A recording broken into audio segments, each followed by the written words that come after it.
Radio Nour Info, Maël Manomba. Assalamu alaikum et merci d'écouter Radio Nour. Voici votre journal. Le chef de l'État gabonais Ali Bongo Ondimba, en sa qualité de président en exercice de la Communauté économique des États de l'Afrique centrale, a ouvert les travaux du premier sommet conjoint des chefs d'État et de gouvernement de la Communauté économique des États de l'Afrique de l'Ouest, la CEDEAO, et de la Communauté économique des États de l'Afrique centrale, la CEEAC. C'était lundi dernier à Lomé, au Togo. Le ministre de la fonction publique, Ali Akbar Onangayo Bégué, a annoncé lundi dernier que le pointage de tous les agents publics sera effectif dès ce mercredi 1er août. L'Agence nationale des bourses du Gabon, l'ANBG, a publié un communiqué pour l'obtention des bourses des nouveaux bacheliers.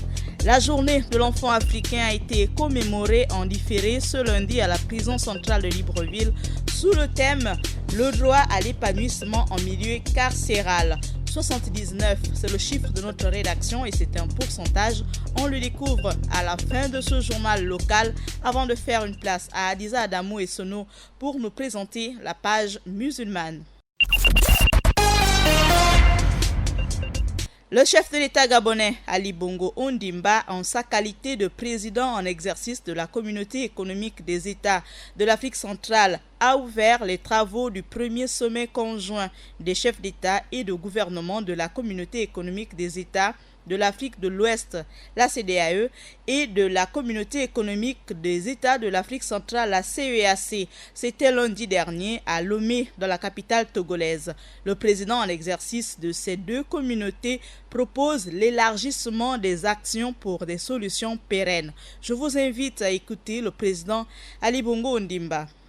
Au-delà de la question du terrorisme et de l'extrémisme violent dans l'espace CEEAC-CEDEAO, examiné par ce sommet, nous devions aussi élargir nos champs de coopération interrégionale aux autres questions sécuritaires.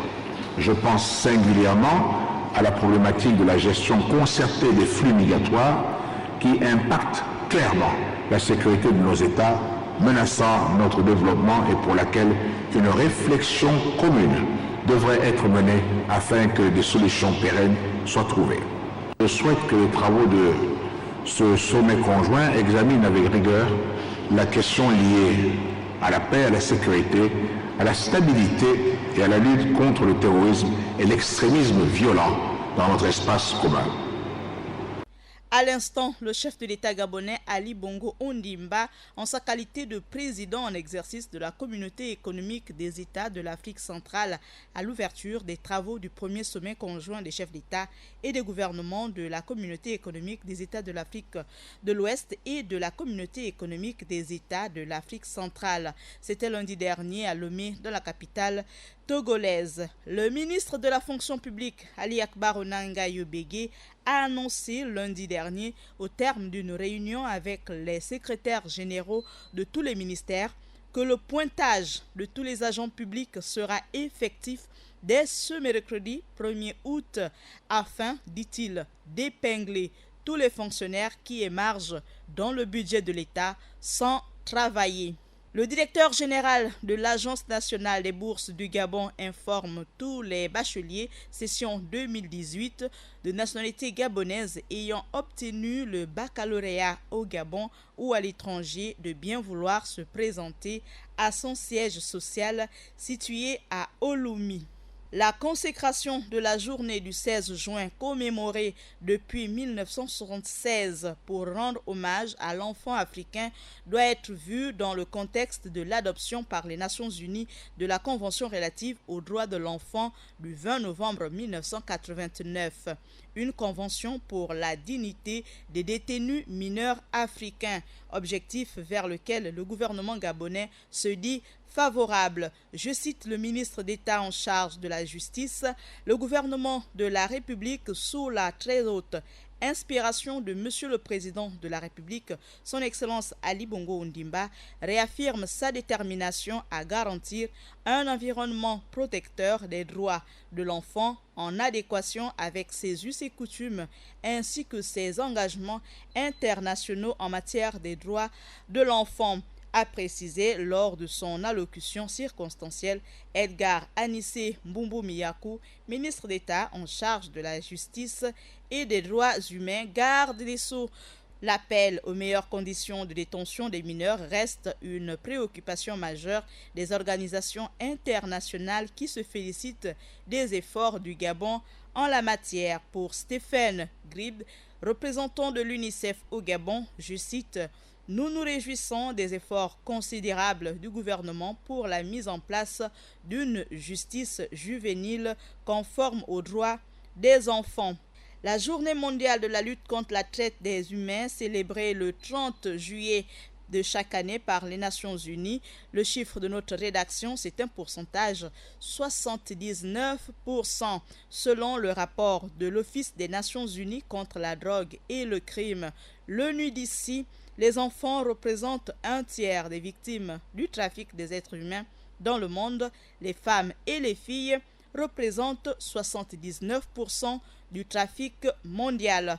Place à présent à notre page musulmane avec Adiza Adamou et Sono. Assalamu alaikum Adiza. Wa alaikum salam Maël. Dans l'actualité du monde musulman, aujourd'hui, nous parlerons de l'école islamique franco-arabe El Hadj Mouapa Beotsa. On parlera aussi dans cette page musulmane du pourcentage élevé des Algériens prêts à l'exil professionnel selon une étude américaine.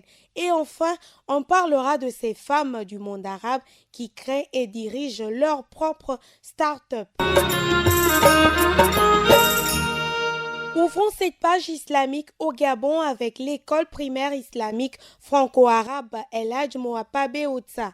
L'école Mouapa Beotsa de Libreville est une école primaire et pré-primaire située au quartier Batavia, voisine de la mosquée de Batavia et des Médianours. Cette école, construite sur 306 mètres carrés, a été créée en 2000 par le Conseil supérieur des affaires islamiques du Gabon. Elle compte environ 108 élèves et 14 enseignants.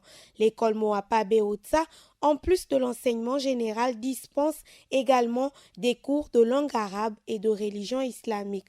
Rappelons que cet établissement est le premier du genre confessionnel islamique au Gabon et a été inauguré en 2003 par Madame Najma Bongo Ondimba, marraine de cette école. Soulignons aussi que pour la session de juin 2018, l'établissement Mouapa Beotsa a présenté 7 élèves à l'examen du certificat d'études primaires, dont 6 filles et 1 garçon, et tous les 7 candidats ont obtenu leur certificat d'études primaires, soit un total de 100% de réussite. L'actualité du monde musulman, c'est aussi en Algérie avec l'exil professionnel de plus en plus fréquent dans ce pays, réalisé auprès d'un panel représentatif de 366 000 personnes, soit 71% d'hommes et 27% de femmes disséminés dans 196 pays et en collaboration étroite avec le réseau mondial Network qui regroupe plusieurs sites de recrutement dont Employik, le site leader de l'emploi en ligne en Algérie. Cette enquête a observé la hausse sensible de l'attractivité de l'Algérie auprès des talents venus d'ailleurs. L'Algérie serait perçue comme un véritable pays de cocagne à l'extérieur de ses frontières par un nombre croissant de cadres internationaux, tandis que 84% d'Algériens souhaiteraient aller voir ailleurs si l'herbe est plus verte.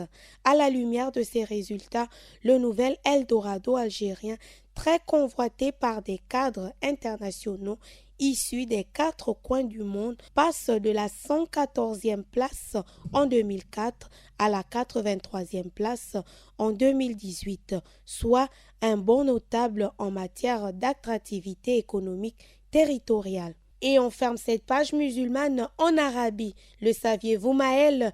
une start-up sur 3 est créée ou dirigée par une femme dans le monde arabe. Mieux encore, ce pourcentage qui brise les préjugés est plus élevé que dans la Silicon Valley.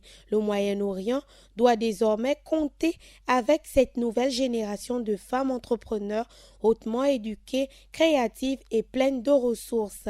Elles pulvérisent les plafonds du verre du numérique et d'Internet. Diplômées pour la plupart d'entre elles, basées à Dubaï, elles pulvérisent les plafonds de verre du numérique et d'Internet. Diplômée pour la plupart d'entre elles, basée à Dubaï, Woumena est une plateforme d'investissement qui promue l'inclusion dans le hashtag. Sa coordinatrice, Elisa Freya, croit au potentiel de ces femmes arabes. Elles mènent des combats dans la société qui font leur force. Elles peuvent faire de formidables chefs d'entreprise et de futurs leaders. Les femmes du monde arabe impriment ainsi leur marque sur l'univers des startups. Voilà Maëlle, c'est tout pour l'actualité dans le monde musulman. Aujourd'hui, sur ce, je vous dis Assalamu alaikum wa rahmatullahi wa barakatuh à tous.